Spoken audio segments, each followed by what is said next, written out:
आज जो हमारी सीरीज़ शुरू होने वाली है वो एक तरीके के हमारे मेंटर कह सकते हैं, एक आइडियल कह सकते हैं। उनका नाम है स्वामी विवेकानंद। उन्हें वैसे कोई इंट्रोडक्शन की ज़रूरत नहीं है, लेकिन आज हम उनकी बायोपिक पढ़ेंगे, बायोपिक सुनेंगे, जो कि बहुत ज़्यादा इंटरेस्टिंग होने वाली है। यूथ के माइंड चेंजर होने वाली है। बहुत सारे बदलाव इसको लेकर हमारे लाइफ में आएंगे। हमारी जो दिन ब दिन की जो भी चल रही है, डेली रूटीन चलता है, हम उसमें बहुत ज़्यादा थक जाते हैं, ठीक है, और उससे टैकल नहीं कर पाते हैं। हमारी बहुत सारी प्रॉब्लम्स है और आधे लोग तो ये ढूंढने में लगे हैं कि भगवान कौन है, भगवान क्या है। तो ये सारे ही जवाब आज हमें इस बुक के ज़रिए मिलेंगे, जो कि है स्वामी विवेकानंद की बायोपिक। तो चलिए बिना देरी करे शुरू करते हैं इनके फर्स्ट एपिसोड से। 6 साल का जब एक बालक अपने दोस्तों के साथ मेले से लौट रहा था। मेले से उसने शिव जी की मूर्ति खरीदी थी। अंधेरा छाने को था और वे सब जल्दी जल्दी घर पहुंचना चाहते थे। अचानक एक बालक ने देखा कि एक घोड़ा गाड़ी उसके दोस्त की तरफ तेजी से आ रही है। उसका बचना मुश्किल था, पर यह बालक एक हाथ में शिव की मूर्त लिए ऊपर उठाए दौड़ पड़ा। उसने दोस्त का हाथ पकड़कर उसे घोड़ा गाड़ी के आगे से खींचकर बचा लिया। उसकी बहादुरी देख सब दंग रह गए। यह बालक था नरेंद्र नाथ दत्त, जो आगे चलकर स्वामी विवेकानंद के नाम से प्रसिद्ध हुआ। नरेंद्र का जन्म 12 जनवरी 1863 को कोलकाता के एक अमीर अभिजात परिवार में हुआ था। पिताजी बैरिस्टर थे, माँ धर्म स्त्री थी। कुल 9 भाई बहन। दादा 25 साल की उम्र में घर त्याग कर साधु हो गए थे। नरेंद्र बहुत नटखट थे, हरदम धमा चौकड़ी, मस्ती, शरारत सब करते रहते थे। माँ कहती थी कि मैंने भगवान शिव से लड़का मांगा था और उन्होंने मुझे अपना एक जैसा भूत दे दिया। कहते हैं कि होनहार विरवान के होते चिकने पात, यानी जिस तरह होनहार विरवो यानी पौधों के पत्ते चिकने नज़र आते हैं, उसी तरह होनहार बच्चों के लक्षण भी अलग से ही पहचान में आ जाते हैं। नरेंद्र भी बचपन से ही होनहार थे, पढ़ने में तेज, सच बोलने वाले, दूसरों की मदद करने वाले, अन्याय का विरोध करने वाले और न्याय के साथ खड़े होने वाले। एक बार कक्षा में मास्टर जी ने अभी पढ़ाना ही शुरू करा था कि उन्हें फुसफुसाहट की आवाज़ सुनाई दी। कौन बात कर रहा है? उन्होंने तेज आवाज़ में पूछा। कुछ विद्यार्थियों ने नरेंद्र के साथ और उसके साथ बैठे विद्यार्थियों की तरफ इशारा कर दिया। मास्टर जी को गुस्सा आया। उन्होंने उन विद्यार्थियों से पाठ का सवाल करा। नरेंद्र के साथ बैठे सहपाठी उस प्रश्न का उत्तर नहीं दे पाए, लेकिन नरेंद्र ने उन क्वेश्चंस के आंसर्स को दे दिया था। यह जानकर टीचर ने उनके साथ बैठे हुए विद्यार्थियों को बेंच पर खड़ा कर दिया और विवेकानंद से कहा, यानी नरेंद्र से कहा कि तुम बैठ जाओ। लेकिन वो तो सत्यवादी थे, उन्हें झूठ बोलना पसंद ही नहीं था।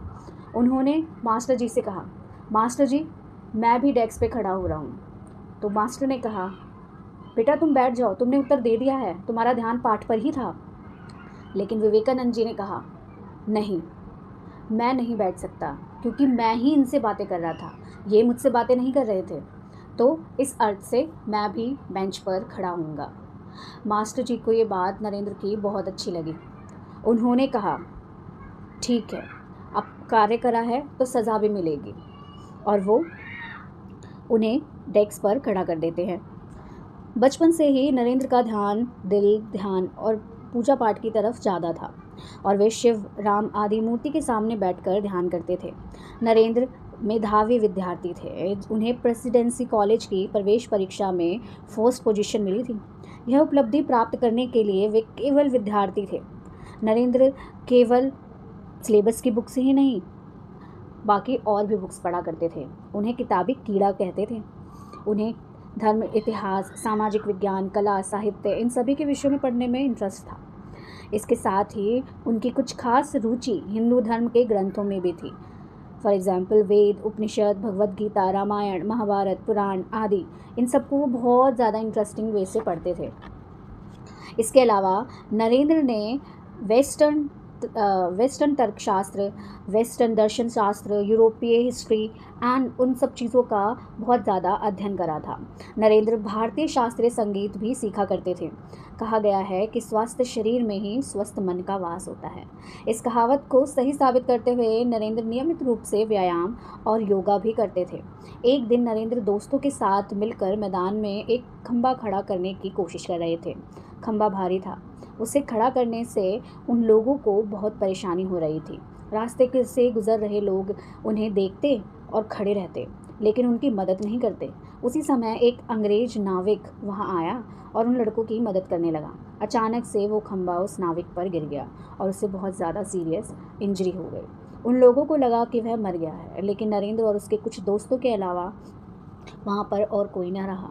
नरेंद्र ने अपनी धोती फाड़कर उस नाविक को पट्टी करी और उसे हॉस्पिटल ले जाया गया। डॉक्टर को वहाँ बुलाकर उसका इलाज कराया गया। जब तक वह नाविक अच्छा नहीं हुआ, तब तक उसका खाना पीना, दवाई, सबका प्रबंध, सबका अरेंजमेंट नरेंद्र करते रहे। बाद में जब वह ठीक हो गया तो दोस्तों से पैसे इकट्ठे करके उन्हें विदा कर दिया। नरेंद्र ने 1884 में ललित कला में स्नातक की परीक्षा पास की थी। उनकी खास दिलचस्पी हर्बर्ट स्पेंसर के विकासवाद से हुई थी। विकासवाद का अर्थ है कि व्यक्ति अपना शारीरिक, मानसिक, सांस्कृतिक, सामाजिक विकास करता है, उसे कहते हैं विकासवाद। नरेंद्र ने स्पेंसर्स की बुक एजुकेशन का बंगाली में अनुवाद भी किया था। इसी के साथ उन्होंने सांस्कृतिक साहित्य और बंगाली साहित्य का भी अध्ययन किया था। जर्मन विद्वान विलियम हेस्टी ने लिखा है कि नरेंद्र वास्तव में जीनियस है।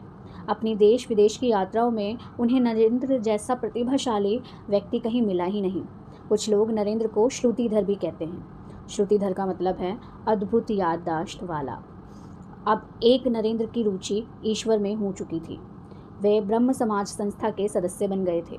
इनके विचारों से प्रभावित हुए। इनमें मुख्य बात यह थी कि भगवान का कोई आकार नहीं होता, तो मूर्ति पूजा गलत है। नरेंद्र के मन में ये सवाल उठने लगे कि भगवान क्या है? क्या वह दिखाई देता है? क्या उसका रूप है? व्यक्ति से उसका क्या संबंध है? आखिर वह है कौन? कहाँ रहता है? वगैरह वगैरह। उन्होंने ब्रह्म समाज के नेता देवेंद्रनाथ टैगोर से सवाल किया, क्या आपने देखा है भगवान को? उन्होंने जवाब दिया, बेटा तुम्हारे पास योगी की आंखें हैं। नरेंद्र इस जवाब से संतुष्ट नहीं हुए और वो सोचने लगे और समझते हुए जीवन बिताया जा सकता है। उन्होंने अपने समय में